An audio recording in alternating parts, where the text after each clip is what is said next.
Hello and welcome to the Branching Paths podcast. I'm joined here by Susyn Renee. She is a holistic nutritionist and medicine practitioner with over 14 years of experience. So tell us a little bit about yourself, Susyn. Yeah, thank you, Danielle. So great to be here with you on the podcast today. And yeah, I've been working in my own holistic medicine, holistic nutrition practice for the last almost 15 years. As we turn the year, it'll be 15 years.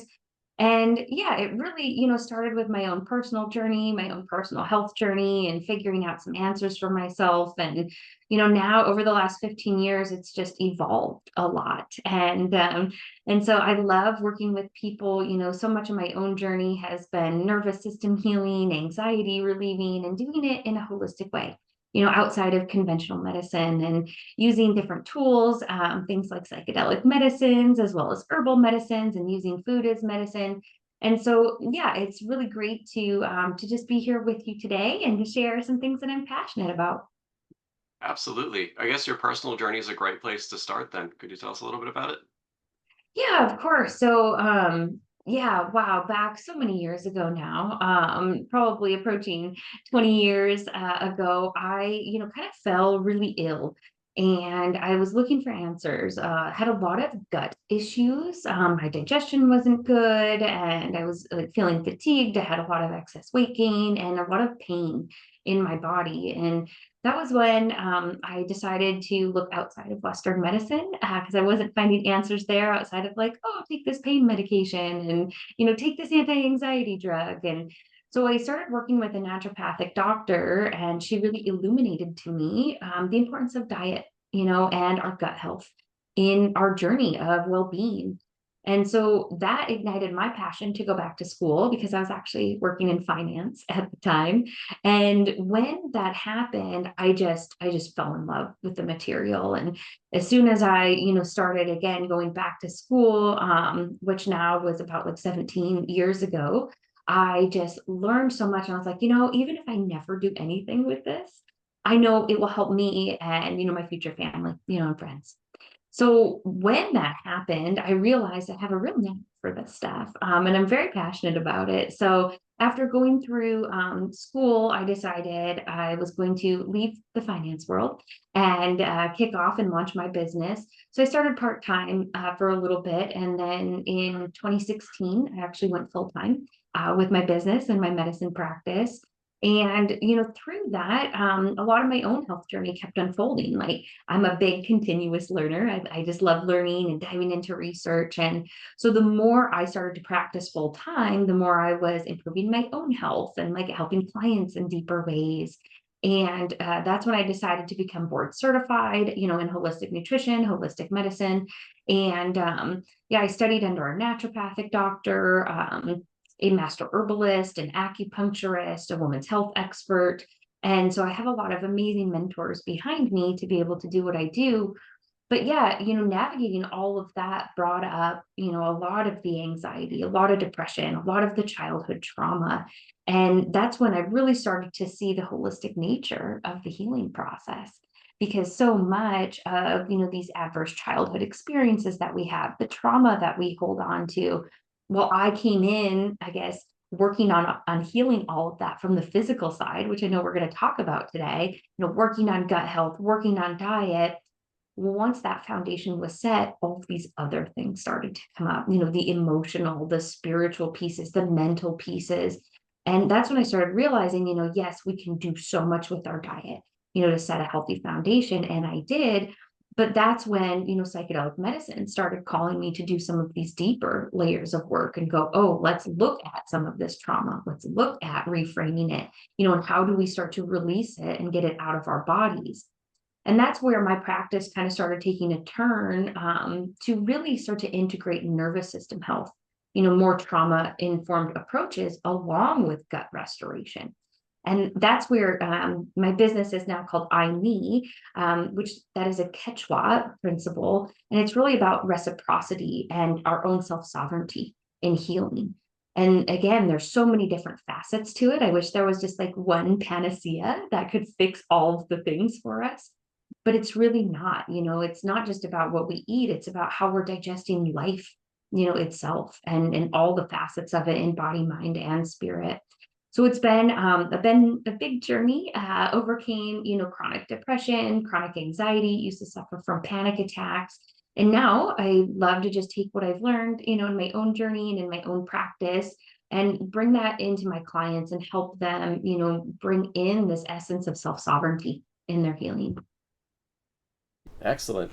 There's so much to dive into, so I think a great place to start there will be the connection between the gut health and then mental health. So could you tell us a little bit about that?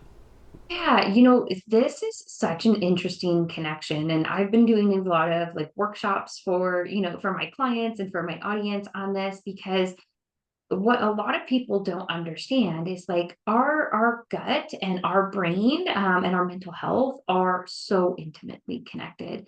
I think in today's society we think of so much stuff as being separate, but our gut is literally our second brain, and so they are intertwined. It's next to impossible to look at them separately, from the holistic lens. And I always like to bring in this statistic. Our gut and the microbiota, like our beneficial bacteria in our gut, actually should be producing about 90% of our serotonin, which is our feel good neurotransmitter.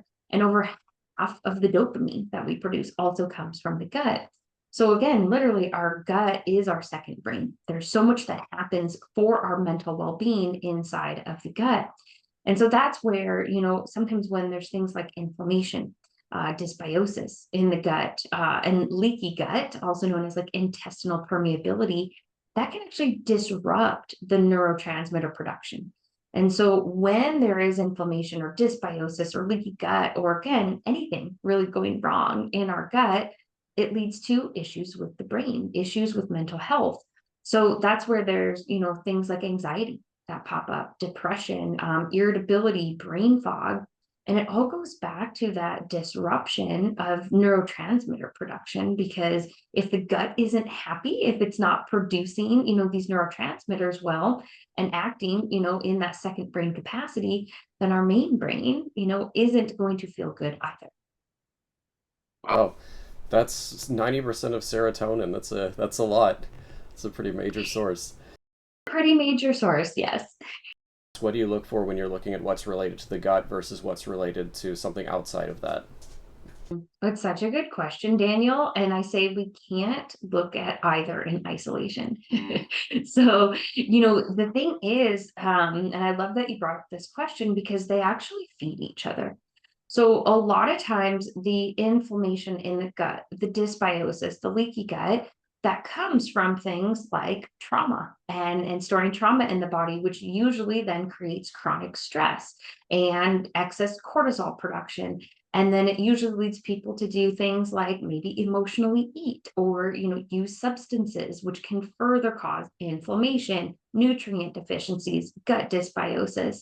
So when that cycle starts, as soon as there's trauma or chronic stress, and we're not, feeding the gut, the good bacteria, we're not, in a nutrient dense anti-inflammatory state, that's when the gut starts to break down.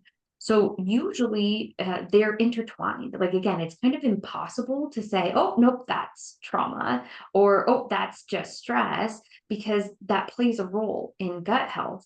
So what I have found in working with clients, and this is why, again, I've kind of shifted my practice to look at both of these areas, it's we have to learn how to unwind that trauma and look at some of those stories and like do some repatterning there and do some healing on the emotional, mental and even spiritual aspects of ourselves, while we bring in these more physiological biochemical components, and work on the nutrition, work on bringing in more amino acids and repairing the gut, because that's what allows us to help really set a foundation for some resilience and some emotional stability as we work on, breaking those cycles of trauma patterns and breaking down, some of these things, these maybe anxious tendencies or depressed tendencies that often are coming, again, from the gut not being well, which maybe started with the trauma or chronic stress. So it's kind of a cyclical thing.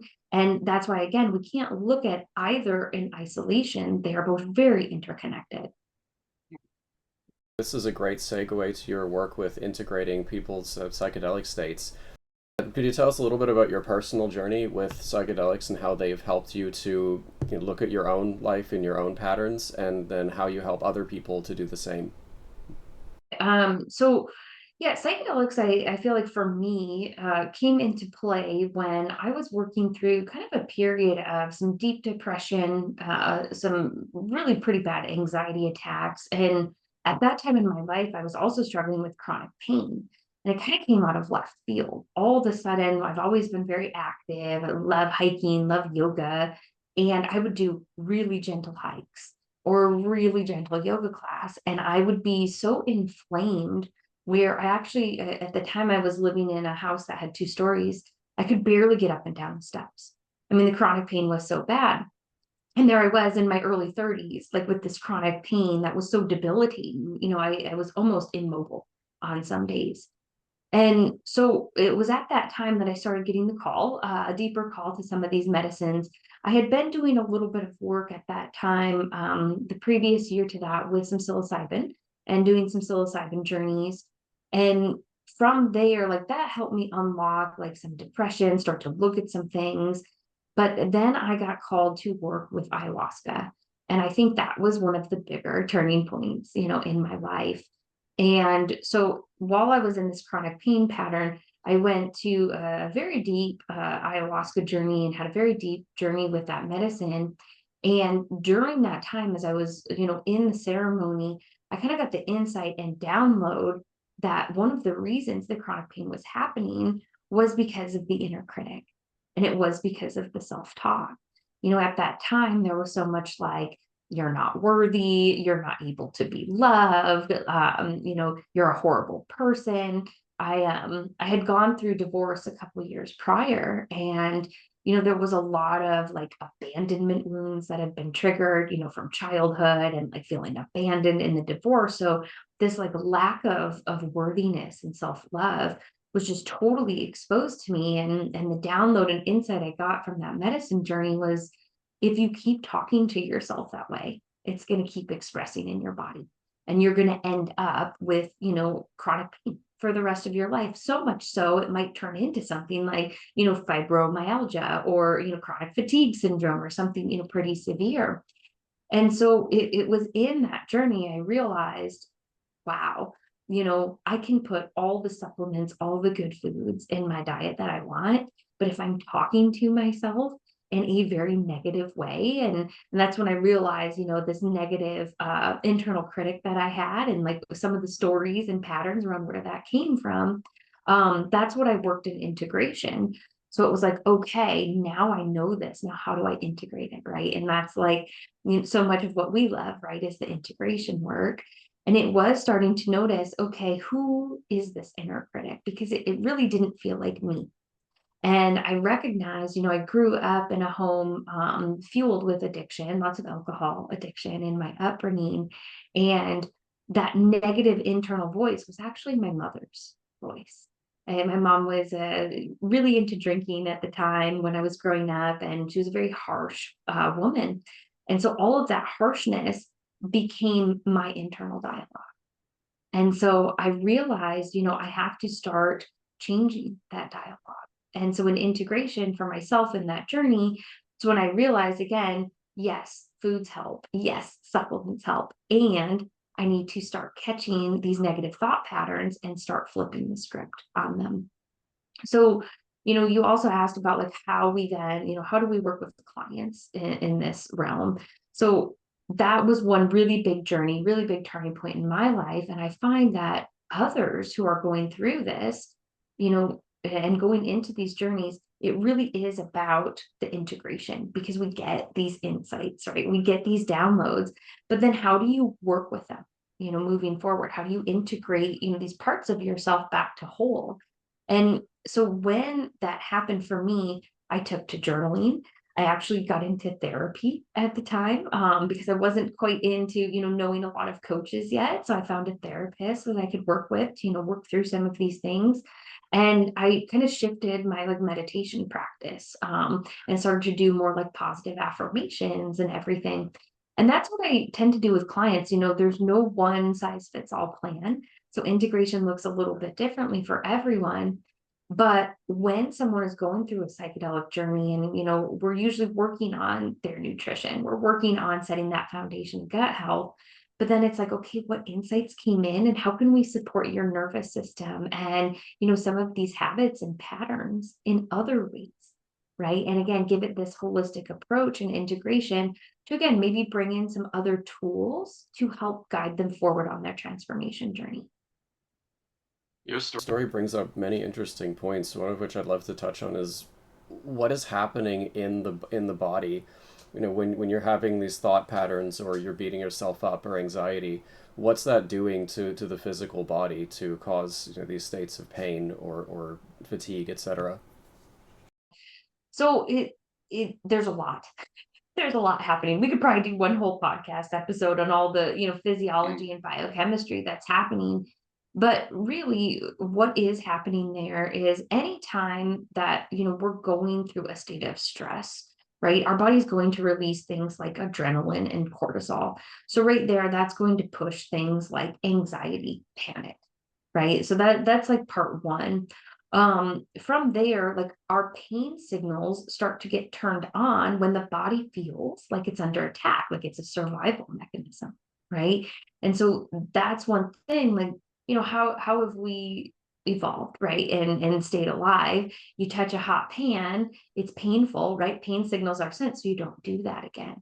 So while it's a little more nuanced, when we're doing something like these negative thought patterns, our body doesn't like it. Our spirit, our soul doesn't like it, but the pain signals turn on. And that's where chronic pain can come from. Whether it's like these traumas getting stored in the body, which is like another aspect of this. But ultimately, the body wants to heal. Like the body ultimately wants to heal, but we have to give it what it needs to heal. So the pain isn't saying we're bad or we're wrong or we're broken. It's saying, I need some support. So it's literally just a signal for us to do something differently. And that's where, again, what I saw in this journey was, okay, these negative thought patterns are actually causing me pain, right? It's turning on my pain signal. So I'm experiencing more pain in the body. And it's really just my body saying, we need to do something differently. I want you to pay attention to me because we need to do something differently. So that's where, again, the body is really quite magical because it is our messenger. It guides us with like what it needs, but we just have to be there, to listen. And I think that's where the real work comes in. I can see a very strong addiction between what you're describing and addiction, especially with using substances to numb that pain. So could you talk a little bit about the connection between gut health, addiction, and some of these mental patterns that we've just talked Yeah. about? Yeah, I mean, addiction definitely impacts, overall nutrition. It impacts the nervous system. So, when there are pain signals, or even, yeah, if it's emotional pain, right? It could be physical pain, could be emotional pain, could be mental pain, right? A lot of people do turn to substances, right? The whole idea is I want to numb this pain out, right? I want this pain to stop. So substances, things, alcohol, even sugar, right? Sugar is a big addiction out there, cannabis. But even things like, chronic stress can be addictive because, when we get in these addictive patterns, they do give us some temporary, momentarily relief, right? We get a little bit of numbing. We maybe aren't feeling that pain, but what happens is these substances are actually depleting our neurotransmitters and our minerals and our vitamins in our body. So when, that is happening, then we start to go, okay, the body is now breaking down. Right. The moment we start to, invite in these substances, not only are they creating inflammation, they're also, again, depleting neurotransmitters, depleting vitamins and minerals. So we get into a very nutrient deficient state. And one of the biggest problems, kind of circling back to what I spoke about earlier in gut health, if the body is depleted of, especially our essential amino acids, which come from proteins, or even if the body can't break them down because it's so, dysregulated, in pain, inflamed, we are then going to have a big depletion in our neurotransmitters.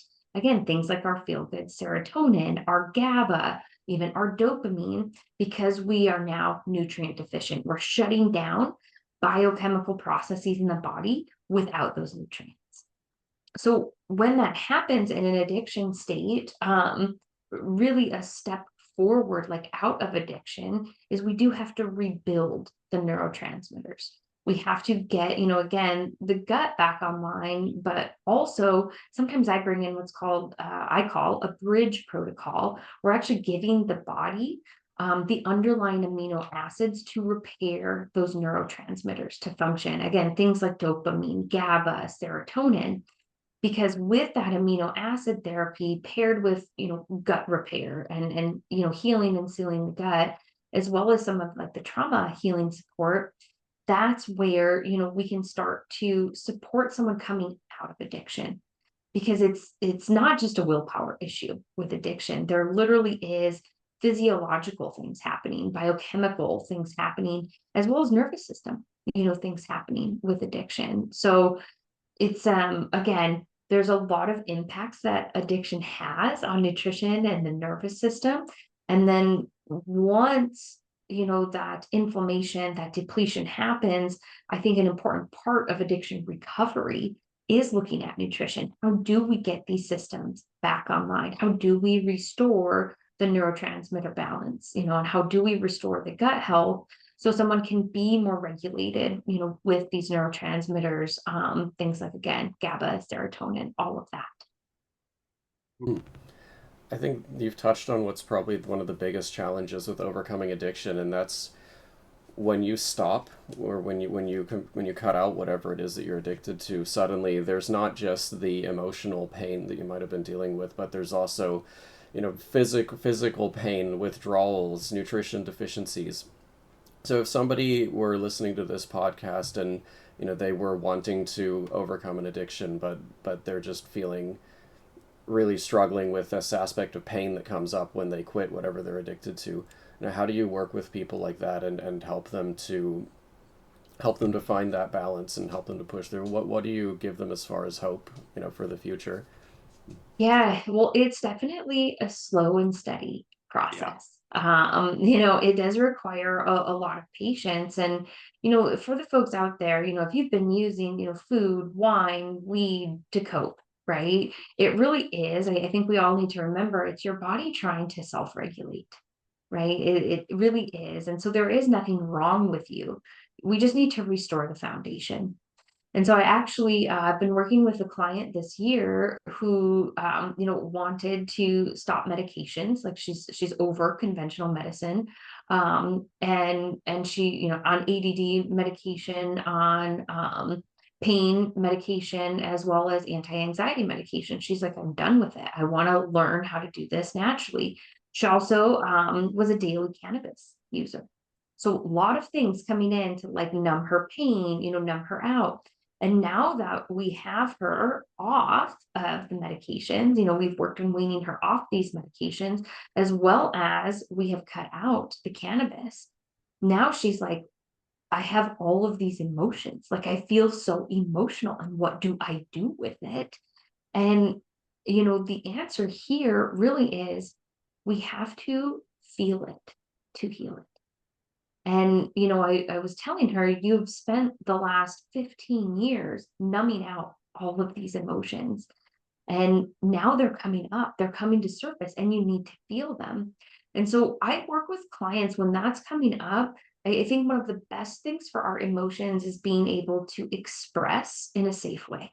So that looks a little different for every person. So sometimes just working with a coach, can be helpful to like process, to have those emotions be witnessed. A lot of times these emotions have never been witnessed, and that in itself can be very healing.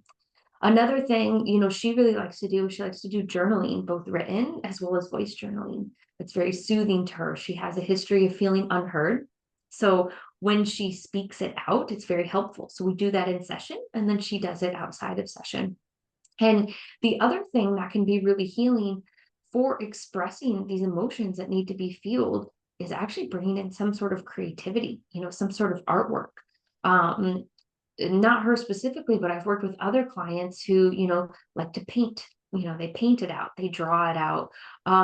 They go out and do photography based on the emotions, and connect their photography into how they're feeling. There's expressive dance that people have done. Like there's all sort of these, are all sorts of artistic expressions that people feel called to. And I think that's a very healthy way, to work with the emotions. Um, the other thing I'm a big fan of is the emotional freedom technique, which is also lovingly known as tapping, if you've ever heard of that. So that can be a really good way to create some safety in the body by tapping on certain meridian systems. And in that process, you can actually acknowledge the emotions you're feeling, and then you can help to shift them and move through them with safety. So, connecting into the breath and doing something like EFT tapping can be very helpful. And then the last thing I'll say, because this comes into a lot of like client work as well, is getting involved in some breath work, and even some breath work journeys where it's not just maybe, a 5-minute self practice, but doing longer journeys where we're actually, kind of safely activating the nervous system, allowing those emotions to like be felt fully in an environment of safety in order for them to be released. So again, it goes back to, each way we do it, it's going to be really unique to the client because it's going to depend on what resonates with them. But I think the importance here is creating safety, in the environment, whether it be again in a coaching session, in a breath work journey, in a tapping session, and making sure they have that safety to feel and to express the emotion. That's really the way I think to move through them and to heal. You've outlined some really fun ways to express and feel emotions with art, with breathwork, with tapping. I'd love to ask about expressing the nutritional aspect of holistic well-being in a fun way. So you mentioned recipes and cooking. This is actually something that I'm very passionate about too. I really love cooking. So tell me a little bit about making the nutrition aspect fun. 'Cause I think people have a mistaken impression that eating healthy is boring or bland, and I just don't think that's true at all. So tell me a little bit about the recipes and how you coach people through making the food aspect fun. Yeah. Oh, I'm so glad you brought up this question, Daniel, because you're right. It can be fun. I actually would say for me, one of my coping techniques is getting into the kitchen, and getting a little creative and like putting together new meals. So yeah, I think so many people do have, I don't know if it's a bias or a false belief, but there is a belief out there that yes, healthy eating is boring, doesn't taste good, right? And that's just simply not true. What it is we actually just don't have the knowledge yet to turn food into medicine in a way that tastes good. Right. So for me, in my practice, I have a recipe archive of almost 8,000 recipes at this point, which I use to kind of tailor based on food sensitivities, nutrients that people need. But I think it's starting small. And one of the ways I love to do it, I love starting people off with smoothies, or really simple like dinner recipes. So it kind of depends on the person and their routine, but those are two areas I think you can have a lot of fun with in a very easy way. So I'm going to take the example of smoothies because most folks enjoy a good like shake or smoothie. And let me tell you, I mean, if you're a foodie too, Daniel, like you probably know this, you can make smoothies taste really good, like almost dessert-like. So I actually have a client I'm working with right now who she's like, first of all, coming out of like chronic fatigue, she's coming out of a fibromyalgia state. So she didn't have a lot of energy to start with. And she also is like, I don't like to be in the kitchen. So it's like, okay, like what can we do and start small? And so I got her going on smoothies. She's loving it. So much so, like I've been teaching her how to, choose different fruits, choose different nut milks, choose different green foods and superfood powders to put in there to where you can kind of almost play a little bit of like mad scientist, a little bit where you're like, oh, today I'm going to try this, combination. In a way, I kind of give them like a framework of like, here's how you can build your own smoothie, right? That feels really good. So that invites in a little bit of, self-empowerment and sovereignty, right? We get to like have agency over what we choose.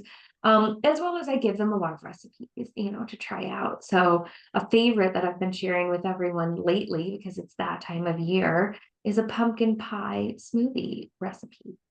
And most folks out there, are pretty crazy about pumpkin, especially in the fall. So if you can get in a smoothie loaded with nutrients, right, that tastes like pumpkin pie, that usually starts getting people excited, right?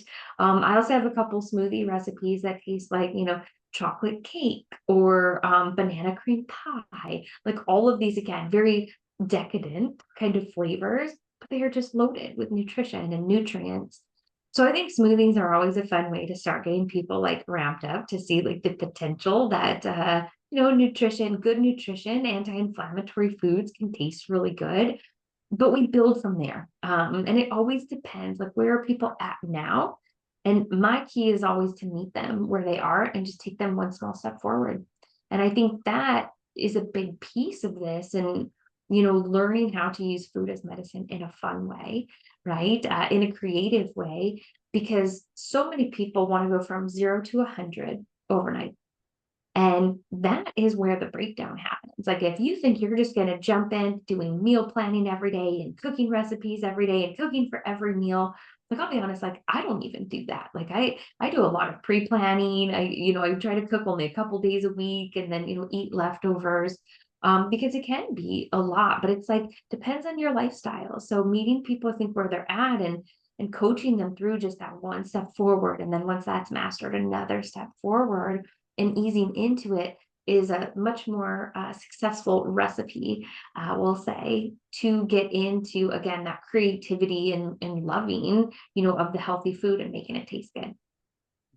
You kind of answered a question already that I was going to ask, which is that a lot of people I've noticed in different cultures that have very different diets, that they stick to, and it seems like some people respond better to certain foods than others. What's your process for evaluating what type of foods will work for people? Yeah. They're kind of a blend of like science and intuition that comes into it, as well as traditional Chinese medicine. So take a quick step back and say pretty much everything I do does have roots in traditional Chinese medicine. That's the way I was trained. So I'll start talking about that, and then I'll bring in the science and then the intuition part of it. Um, in traditional Chinese medicine, I practice on what's called the five elements system. And so based on where someone's energy is at throughout the day, the emotions that they're experiencing, the times maybe they're waking up, the flavors that they're craving, all of those things give me windows into potential like nutrient deficiencies. And so let's just take, for instance, magnesium. If I can see, based on those factors I just discussed, that, ooh, like someone really needs some support in their water element, I would say, okay, and, magnesium is associated with the water element. So I'm now going to choose foods that are rich in magnesium to bring into their diet. So it's kind of a stair-stepped approach. And that's where I generally start with people. From that foundation of traditional Chinese medicine, I love to bring in a little bit of science. So even though I am a very spiritual woman, I also really love science and I love testing. So over the last, again, like almost 15 years now, I've been a really big fan of food sensitivity testing, which is also known as IgG, delayed food allergy testing. And that not only tells me, specifically for that person, what foods their body is sensitive to right now, it also gives me a window into their gut health and that intestinal permeability, the leaky gut, aspect that we were talking about earlier with gut health. So that is a big tool that I use to turn food into medicine because let's say there is some underlying leaky gut or intestinal permeability. And there are food sensitivities at play. Some of the biggest ones are going to be gluten and dairy and eggs, yeast. So if those are at play, I know I need to temporarily remove those from the diet, go in, help them heal and seal the lining of their intestines so they don't have to avoid that food for the rest of their life, right? And it really is a temporary thing. And then the foods that they're not reacting to, we bring in. And the key reason I do this, Daniel, is because when there is intestinal permeability and they have sensitivities to these foods, those foods are further causing inflammation in the body. They're further causing, the breakdown of the intestinal lining. They can even be fueling things like anxiety and depression, which is a big thing I work with in my clients. So, the reason being, when we're eating foods that we're sensitive to, they can actually become very neurotoxic in the body. And that can flare anxiety, causing panic attacks. It can cause suicidal ideations. Like there's so much tied to what we eat.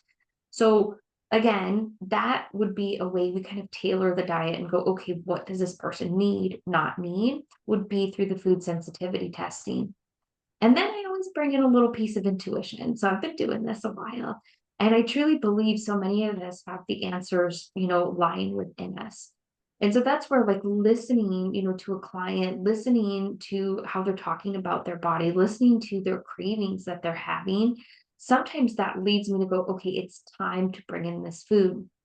So a gentleman I've worked with recently, he had a lot of food allergies. And so we were bringing in the leaky gut protocol. We removed them temporarily. And we've kind of been trusting his intuition and trusting his cravings as he's been, healing his gut as to like what to bring back in first. So he was like really craving mixed greens. And even though he previously had the food sensitivity to them, he was craving them, really wanted them back in his diet. We bring them back in and he started feeling really good with them, which is a great sign he's doing the work in his gut healing as well. So there is a little intuition that comes into it as well. But yeah, usually depending on how we're tailoring and customizing someone's diet, it really does start with the Chinese medicine aspects, looking at what their body is asking for. We blend it with some science, we do some testing, and then we just weave in a little bit of intuition kind of as the cherry on top. Excellent. You brought up something really fascinating with cravings that I'd love to ask about.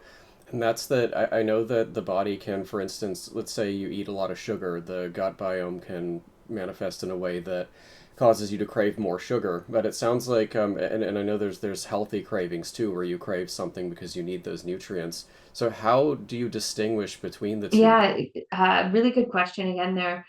They're often intertwined. So sometimes with holistic medicine, you kind of have to go after, you have to kind of pick one or work on them both at the same time.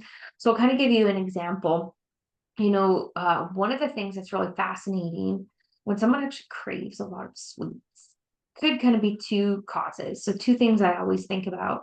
One, sweet cravings can actually be due to magnesium deficiency.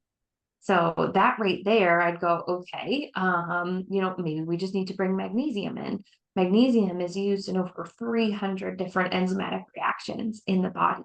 And so many people are deficient in magnesium. So it could just be the magnesium.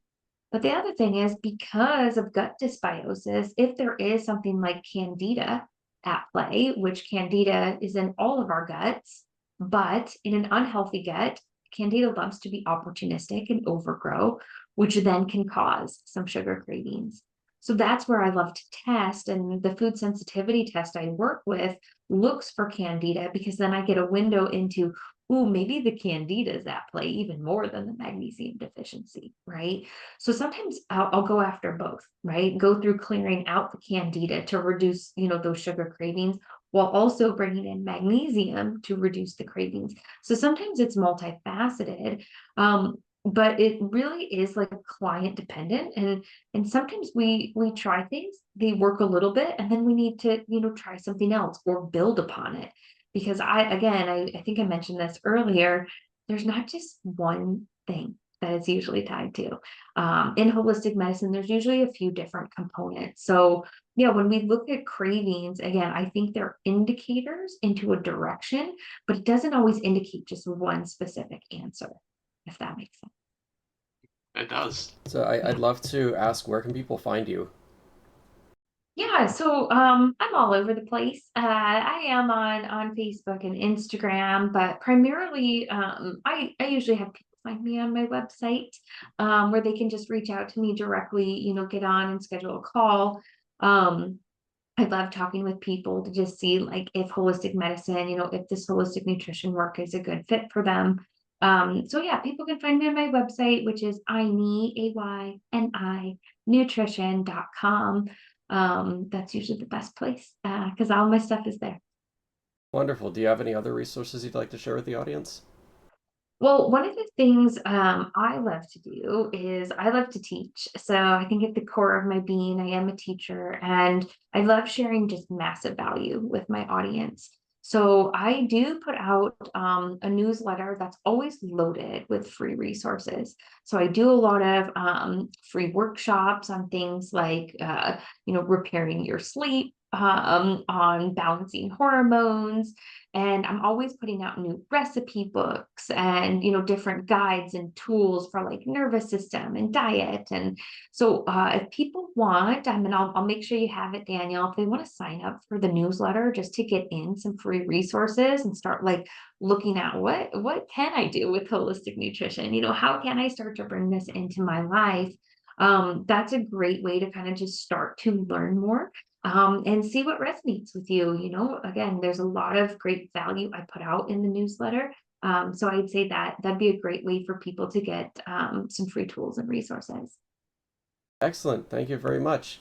Yeah, this has been Susyn Renee. It's been a lovely conversation. Thank you. Thanks so much for having me, Daniel. And yeah, thank you all for listening.